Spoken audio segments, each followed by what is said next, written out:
Cat TV is celebrating 30 years of community media. Help support Cat TV's next 30 years by becoming a member today.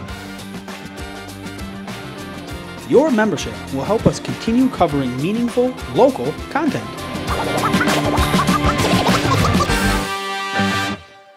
Thank you for supporting your local community media station. For business, our public comments. Do we have any public comments today? I don't see any, so seeing none, we'll move on to the next order. I have one comment. Oh, go ahead. Okay, it's Jackie Kelly. Hi, Jackie. I'm sorry, got a little late start here. I would like to read a letter that I'm sending to Art, and it'll be quick. On behalf to who? Art. Hi, Taco. On behalf of the Southwest Vermont Regional Technical School District Governing Board, I would like to thank you, Art, for your service on the board during the past 6 years, 2016 to 2022. The board greatly appreciates your interest and involvement on the policy committee and the solid support that you have shown for the faculty and staff, as well as the students of our district. Your advice and suggestions are a value asset during our meetings and will be missed. Best wishes to you on your future endeavors. Sincerely yours, for the board. Very nice, very nice. Thank you. Thank you so much, Yeah. Jackie. Thanks, Jackie. I'll be sending it out today. Are there any other public comments? Okay, hearing none, we'll move on to the next agenda item, which is the board reorganization. And the first item of that is to elect a chairperson. I'll take nominations from the floor. I'll nominate. Got one, Leon. Nominate Ken Svrtsd. I have a nomination for Ken Svrtsd. Is there a second? Second it. Fran seconded. Are there other nominations for chair? Any other I nominations? move close nominations. Nominations have closed. All those in favor of Ken Svrtsd as chair, please, I'll go by roll call, raise your hand. Ken Svrtsd, yes or no?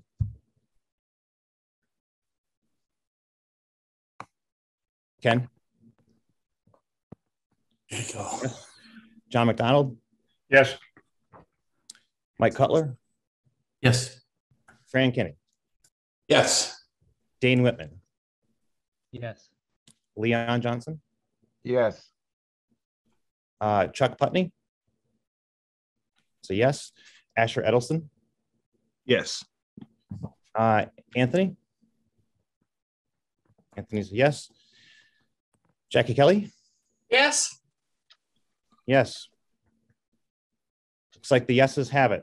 1, 2, 3, 4, 5, 6, 7. It's 10 yeses. Congratulations, Ken. Thank you. You're now the chairman of the Regional Technical School District. I'm going to turn the meeting over to you, Mr. Chairman, to elect a vice chair. Okay, next item on the agenda will be an election of the vice chair. Do we have nominations for that position? I'll nominate Dwayne Whitman. Do I see here a second? Second. Okay. Any other nominations? I move close nominations. Okay, thank you, Fran. Okay. All those in favor of Dwayne Whitman for vice chair? Dane, I'm sorry, Dane Whitman, vice chair. Raise your hand.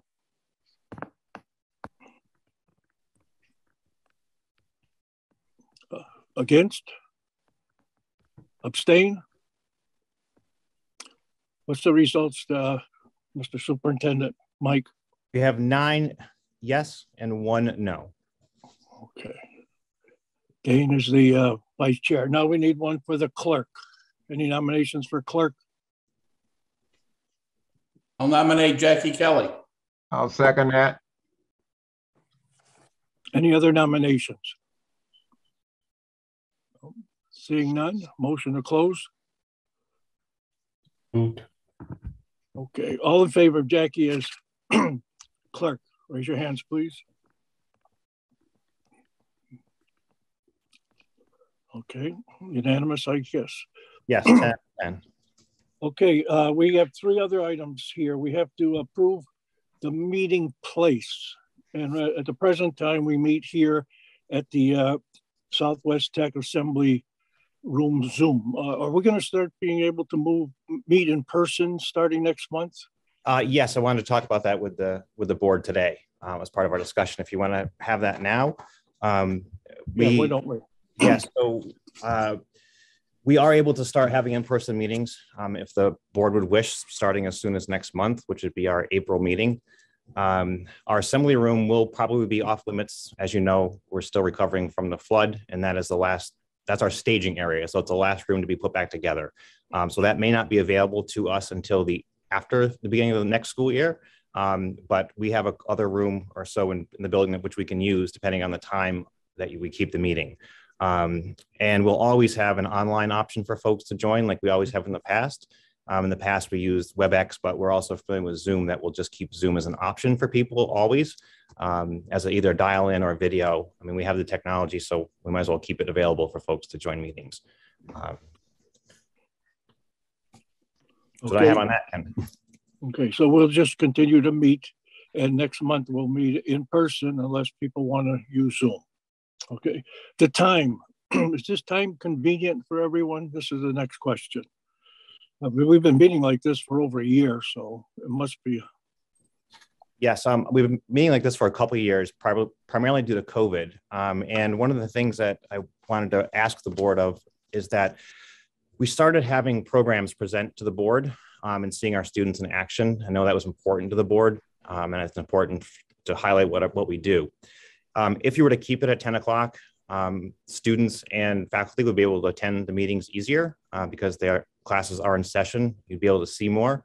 I know it's a different time of day, but if you wanted to see students and the building in action, it would be good to keep it around this time. But I also understand if that's not the wish of the entire board. So that's just what we were thinking. Any comments negative to that proposal? I'm really in favor of it, Ken, because it allows more participation on behalf of the school and students, and I think that's very important. Yes, and I enjoyed it when we went to the machine shop in different places and met individual teachers and saw the equipment that they use. And now we can also meet with the students, which even be better. Yes. Okay, Ken, so yes. Ken, Frank. Yes. I'm for it also. The only thing I wonder about are the people that got used to like the 6 o'clock meetings or whatever that have that time to join. And if there would be complaints from the public, well, we can't join then because of whether they're working or whatever the reason being. But I am for doing what we just said. But I worry about the latter part of it. That's all. Have we received any complaints or anything, Mike, so far? Not that I'm aware of. No. Nope. Okay, why don't we just leave it then at the 10 o'clock second Mondays, and if we do have any complaints, we can revisit that. Yes, and I have one more suggestion, Ken. For instance, perhaps we could have like one night meeting to accommodate, or an extra meeting or a special meeting to have input from parents and working members of the community.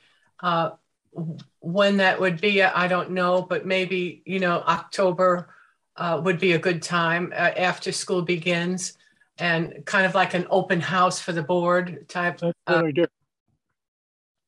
That's a good idea, yes. October would be nice. The students would be exposed to a month of education, and then they could bring in their pluses or minuses to the board. Very good. Okay, we also have included a list of the tentative dates for the rest of this year and into the following year. That's just for your information. Dan, excuse me, Mike, do we have to vote on the paper of record, the Bennington banner? Yes, we do. Yeah, we have to vote on the paper record and vote on those meeting times and dates, those dates as well. Okay, can we have a motion then to make the Bennington banner the paper of record for our information? So I'll moved. make the motion. Second. Second. Okay, any discussion? Seeing none, all in favor? Aye. Aye. Okay. Okay, next item on the warning here is the approval of off-warrant signatures. What that means is that if there's a emergency or there's a, like in July when we have no meeting, we'll have to have someone come in and sign the warrants physically. So that authorizes the chair, the vice chair, and the clerk to come in and sign warrants. Can we have a motion for that? So moved. Okay. Second. Second. A little discussion, Ken. Yes, go ahead. The person doesn't have to come in. They can do DocuSign. Oh, they can do that as well. Okay. Thank you. Becky, had her hand raised. I was just going to say the same thing. I'd like to be able to continue with the DocuSign, especially those off weeks when we have a warrant. It certainly makes it much easier for both the person that we need signing, and it is, you know, easier for us to then turn around and pay those invoices and not incur any extra fees because of the delay. So I definitely, you know, would appreciate being able to continue that way moving forward. And I think it makes it easier for the signers as well. Okay, thank you, Becky. So that authorizes in-person or DocuSign. Okay, can we have a motion for that? So So moved. Second. Okay, second. Any discussion on that? Okay, seeing none, all in favor? Aye. Okay, yeah. Now also in our packet, we have a committee assignments, and they're asking if anybody, whoever you're interested in, whatever committee. We have the Committee of Education Facilities, the Committee of Finance, the Committee of Policies, the Superintendent's Evaluation, and Negotiations.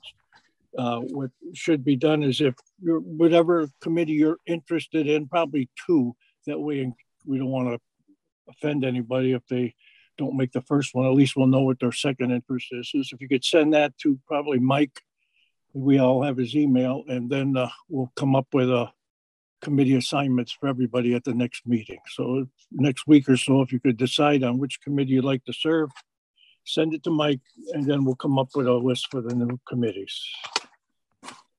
We next have the Vermont Code of Ethics. This is sponsored by the Vermont School Board Association. And basically it says we're going to be doing everything the right way and no conflicts of interest, doing what we're supposed to do. And again, we got a sample of the code, and everybody should read it. And then, is this something you can DocuSign? Yes. We can? Can. Okay, so, okay, if we can get that out to people. Yes, Leon. The Vermont School Board in their training talked about the code of ethics, and that the best way to do this was to have the whole board unanimously vote just to indicate that we will be endorsing this as opposed to having individual signatures. So the vote to adopt this code for the Southwest Vermont Supervisory Union would be just a regular endorsement.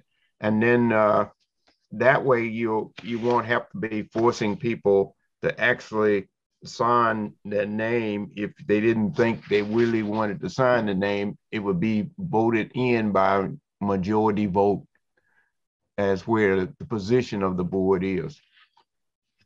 Okay, well, thank you, Leon. So that means that we can just have a motion, second, and a vote on the code of conduct, and that would be acceptable. That's what the Vermont School Board was indicating. Okay, thank you. Then would you make a motion then, Leon, to accept the board? Yes, I would like to make a motion that we accept the code of ethics as written for the for the Southwest Vermont Technical Center. Okay. By yeah, it was the Code of Ethics of the Vermont School Board. Okay, can we have a second? Second. Okay, any discussion on that? Seeing none, all in favor? Raise your hand. Okay, thank you. Okay, next item is the contact. You want to know whether anybody opposed or? Oh, I'm sorry, yes, any opposition? Seeing none. Okay, as Leon said, that if you didn't want to sign it, the majority rules, and we have adopted it as the Southwest Tech Board. Okay, next item is the contact list. Everybody got a copy of that in their packet. And again, if you have any comments like phone numbers, emails that aren't correct, or you want to add one, again, let Mike know and he'll adjust that and send out an adjusted one. We've got a list of these in the second to last page of officers who got elected: Jason Morrissey, Cassandra Barbeau, and Ellen Strohmeyer. And then we have the terms of the Southwest Tech Board when their terms expire. So thank you for all that information. Then another handy one is all the phone numbers, room numbers, names, and programs the individuals at Southwest Tech are involved in. That's a real handy item. And again, this is something I'd advise everybody to keep, you know, where they can find it in case they need information, because everything you want to know about the district and the board is right there. Okay, now getting back to the agenda. Okay, now we have consent agendas.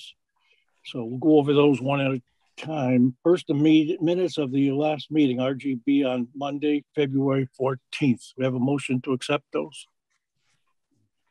Move to accept. Move. Okay, second. Any corrections, changes? No? Okay, seeing none, all in favor of the motion to accept the meeting minutes, 14 September. Okay. Anybody opposed? No? Okay. Next, the minutes of our annual meeting of February 28th.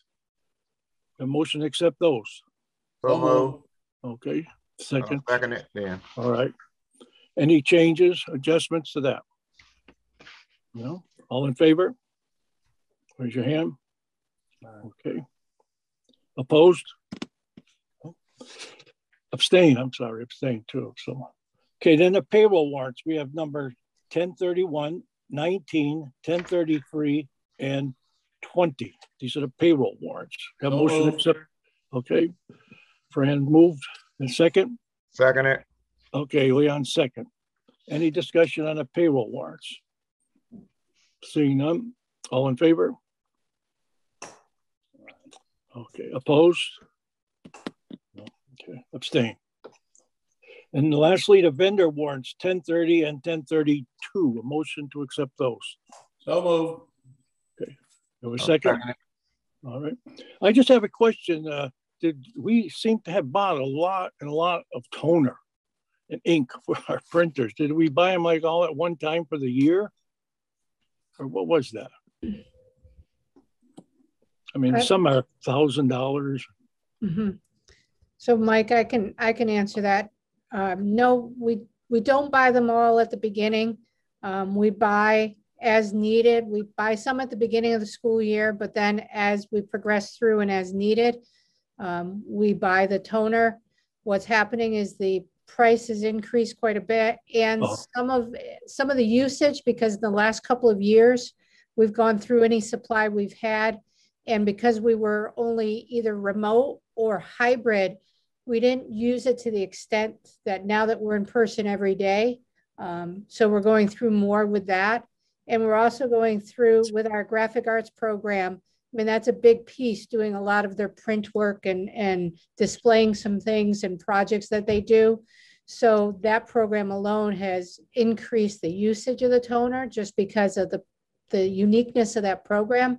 But overall, all of our instructors are trying to do more where they can display student work and just the regular usage now that we're back in session every day. So that's why you're seeing more purchases, but you're also seeing an increase in price because everything has unfortunately increased in price with the products. Okay, well, thank you for that good explanation. I understand it. Okay, any other comments on the two warrants, 1030 and 1032? Okay, seeing none, all in favor of the motion to accept the vendor warrants, raise your hand. Opposed? Abstain? Okay, we have included in our packet the revenue and expense cash flow as well as the treasurer's report. Again, that's for your information. I don't think we have to accept those. Okay. Committee reports. Does any committee, did the policy committee meet at all, Leon, in the last month? No. Okay, finance didn't. Any other committee meet? Nope. Okay, not. Okay, then the superintendent's report. Okay. Good morning, everybody. Again, only have really a couple items here. First off, I'm going to combine my superintendent's report with the action items. That's okay, Ken. They're all the same. So the first one is a retirement that you'll see in your board packet. And as tradition, I normally read the retirement letters. So this is from Rich Ryder, who is one of our paraprofessionals. It says, "Dear Mike, please accept this letter as notice of my retirement from the position of paraprofessional at Southwest Tech. I've enjoyed my 9 years with the school immensely and have had great satisfaction in taking on the challenges given to me. I have learned many things, made many friends, and have made many memories that will stay with me forever. As per the terms of my employment contract, I will continue to work for the school until the end of the 21-22 school year and be available as a substitute in the future as needed. I'm thankful for the opportunity you've given me during my time here. I'm looking forward to retirement and will miss working with you and my colleagues. I wish you continued success and growth overseeing the great programs at Southwest Tech. Best regards, Rich Ryder." Well, that's a real nice letter. Can we have a motion to accept that letter with regret? With regret. Second it. Second, okay. Thank you. And I like that idea where he said he'd be available for subbing, because some districts have a lot of problems getting subs. So it's nice of him to do that. Okay, Yes. all in favor? All in favor of this? Okay, thank you. Great. Okay, Mike.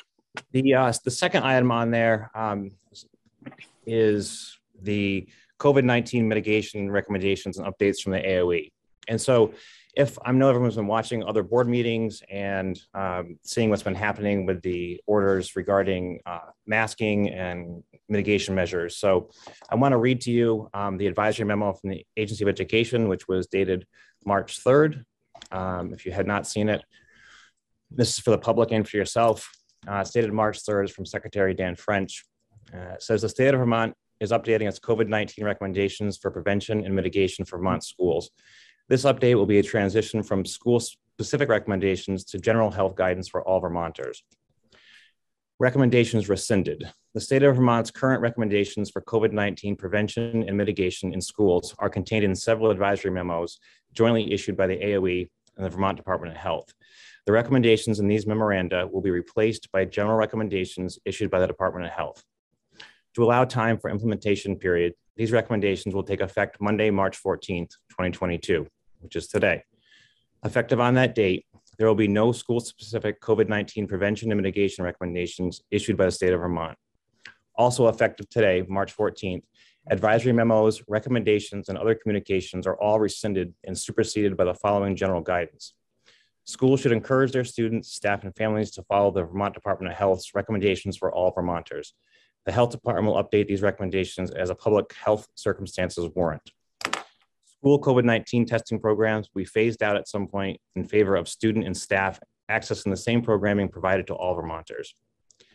That's the end of the statement. So if you've watched what I have done, I did not purposely call a special meeting of our board for this because each of our sending districts has voted before us to accept these recommendations as of today. So every sending school that comes here has accepted these. I know adjoining districts have made votes. I don't believe that we have to vote on it, but it's on here as an action item if the board feels that they should vote on it. That's why it's on here and for discussion. So today is the first day that all schools in our sending regions have no mask requirement. So it's kind of like the first day of school here again for folks today. Some folks are apprehensive about it. there are still a number of students that are wearing masks. There's still a number of staff that are wearing masks, and that's completely okay. We've made that, it's personal choice, and we respect those decisions. But I'm happy to hear discussion from the board's perspective, and if you want to vote on it or not. What do you recommend, Mike? Do you recommend we vote on it? Okay, Leon, go ahead. And has his hand up. I was going to say, yes, that's what we need to vote on it because we have staff and we have other things that are associated with the school that may not be associated with the sending schools. And we need to reconfirm that this tech center is following those same guidelines that's recommended by the Department of Education. And if I could add, we have been following, as for the board and the public, we have been following the recommendations from the AOE and Department of Health since day one of this COVID breakout. We have never deviated from their guidance or their suggestions. So just so everyone's aware. I have a question. Yes, sir. Go ahead, Jackie. My question is, what about the students from New York? Their mask mandate expired 2 weeks ago. Okay. So I move that we accept the recommendation as indicated by Mike for the Southwest Vermont Technical Center. Second. Do we have a second? Second. Yep, Cutler with his hand. Okay, Mike. Anthony. Any more discussion? Seeing none, all in favor, raise your hand. Aye. Okay, thank you. Opposed? Abstain? Okay, Mike? And I do want to point out, thank you for that. And that, this is a very different phase for everybody, and everyone's in a different place about how they feel about COVID and wearing masks and et cetera. And I just want to reiterate that there are students here that want to wear masks and adults that want to, and we encourage that. And we celebrate the diversity and accept personal choice. And that's what we're going to continue to do. So thank you for that. We have plenty of supplies, and if people need masks, we have them here. So the next piece I'd like to talk about, it's not COVID related, is some of our professional development that we have been doing this year as part of our recovery plan. I know that you approved our recovery plan back in the last spring or fall. I can't remember exactly when we had to have it in. And part of that was making sure that we are introducing SEL, or social emotional learning, into our students and our programs. And we've successfully signed on to that this year with 7 Mindsets.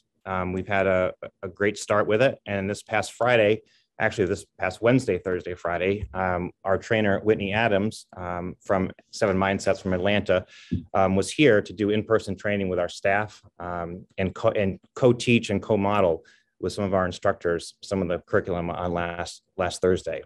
On Friday, we attended a half-a-day session here with her called The Resilient Educator. It was about stress management techniques, classroom management, understanding and communicating and having relationships with students. So it was very well received. The time flew by, and this is a requirement for us to implement SEL, or social emotional learning. And it's going very well. We do what's called Mindful Mondays. So every Monday, every program starts for 15 minutes with a lesson for them, whether it's about accountability or self-reflection, whatever it may be. We start those every Monday, 15 minutes with those lessons. So there'll be a common language as we continue to go forward. This year, we are hopeful that we will be able to have an in-person awards banquet again. It'll be the first time in 2 years. I know that the video class in the past has done the production, and it was well received, and we will probably rebroadcast that again, but we hope to have it in person this year. Location yet is still to be determined. There are a lot of things going on this time of year right now. We're kind of in open enrollment season and admission seasons for our students for next year. Tours are happening. Applications for next year are happening. I'm looking to my left because it's my whiteboard that you can't see. We have our Perkins is due. Our Perkins grant is due very soon. Other programs that need reapproval from the state are due soon. And a lot of things that are due April 1st, May 1st. March 31st, et cetera. So a lot of deadlines coming up here at the center. This is kind of a crunch time for all of us with paperwork and grants and things getting in for next school year. I do want to say that I want to thank the legislative body. They have been very receptive and putting a keen eye on career and tech ed this year, and really paying close attention to CTE across the state. And we really appreciate that.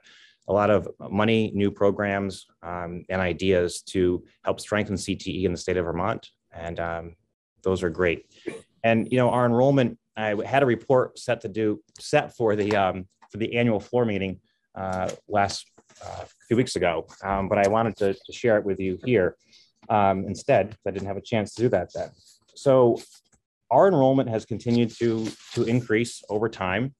Now I know our FTE counts have sort of done a little bit of this because we're on that 6-semester rolling average, but I want to share with you our total enrollment this year for our tech center.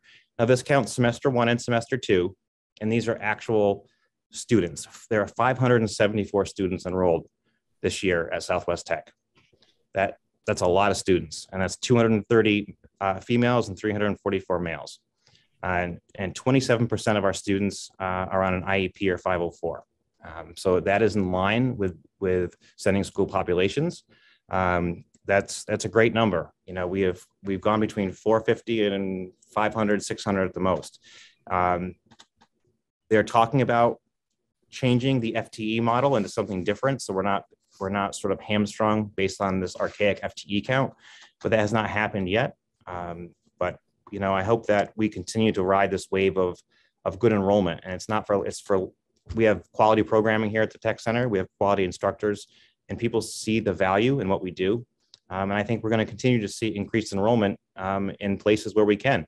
You know, we have classes that are full and they have waiting lists on them, and that we're looking to expand. You know, we talked about that during the Finance Committee meeting and at the full board meeting.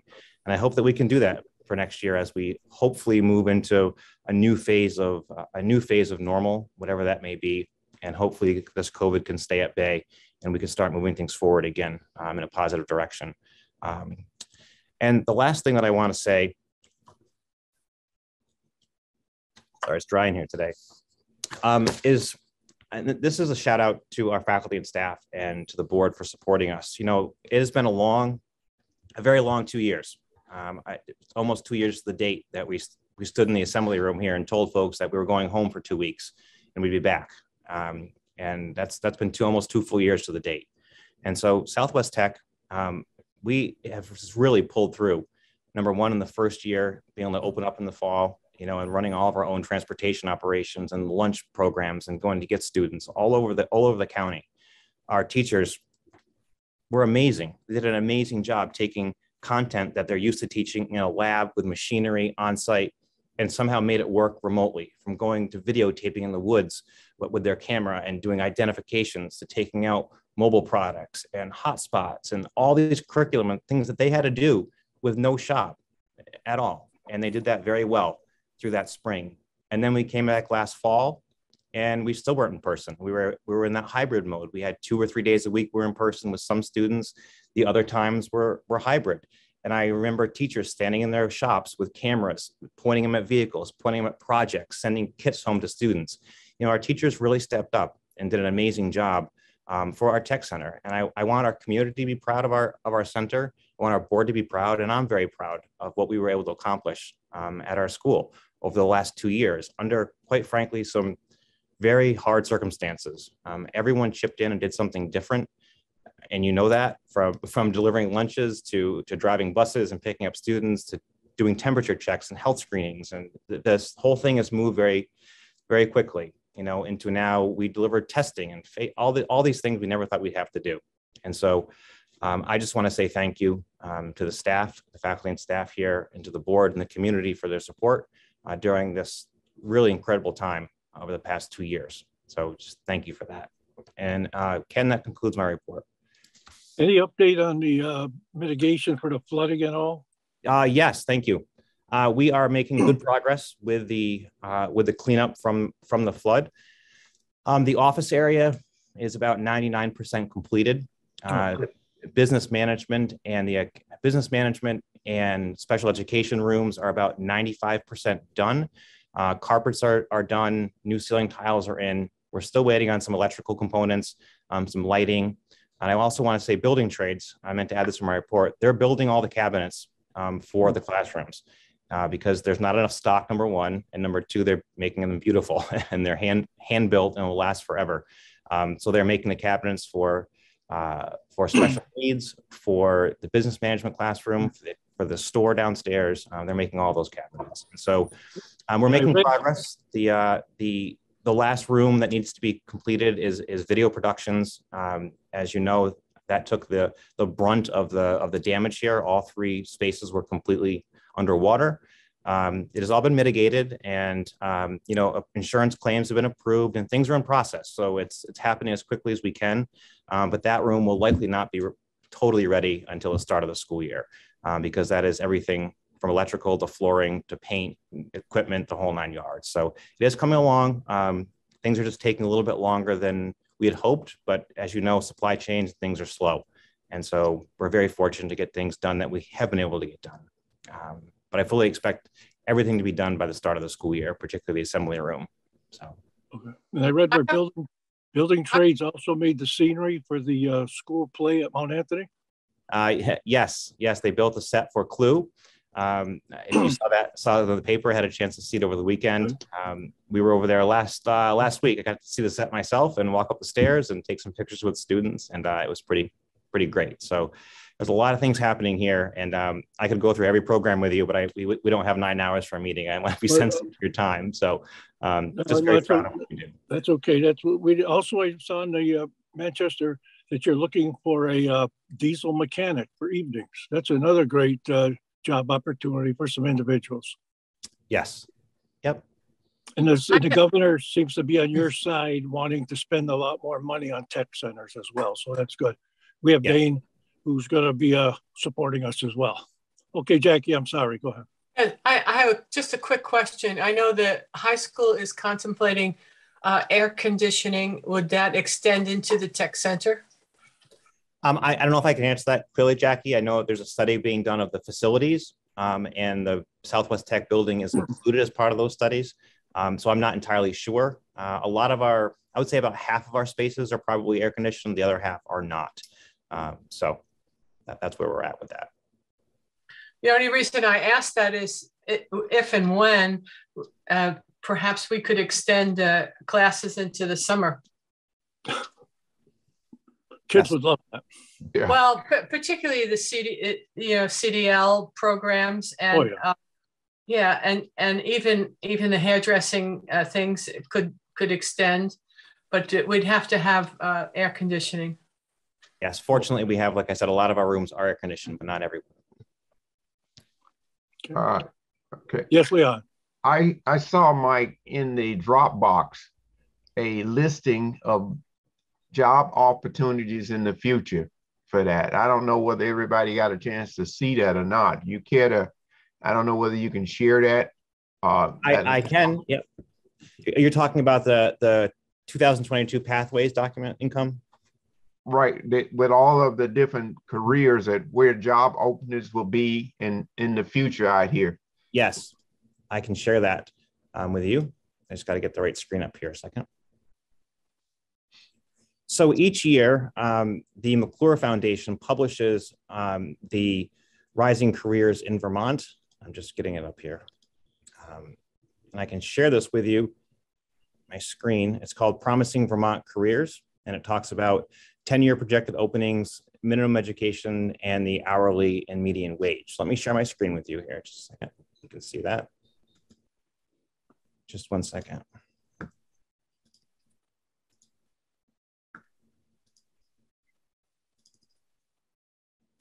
Everyone see that okay? Just a thumbs up? Yeah. Great.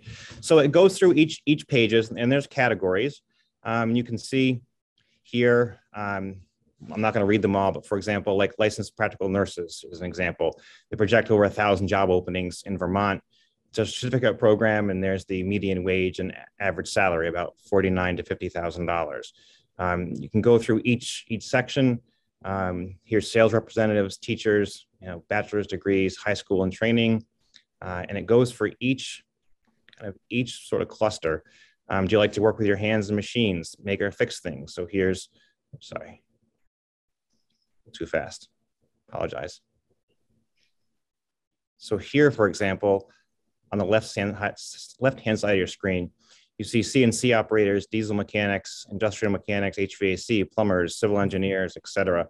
You can see a lot of these are high school and training plus certificate programs, and you can see the salaries across here along the right-hand side. They're all very decent salaries and pay. And again, this is in the Dropbox. The public can see it as well. And it just lists the various careers in Vermont, the degrees that are required or not required, and the average hourly rate and yearly salary. So I think it's important to put this out there each year. You know, that college is important, but so is training and post-secondary training and certificate training. It's just as important. So that's what that is. Excellent. Yes, thank you. You're welcome, Leon.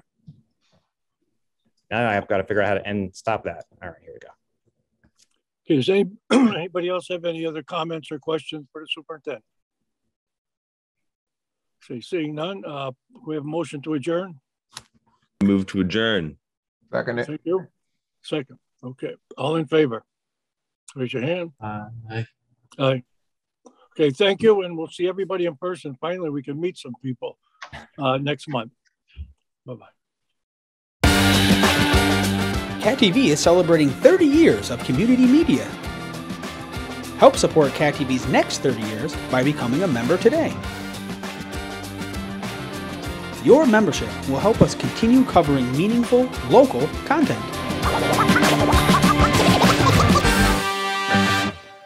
Thank you for supporting your local community media station.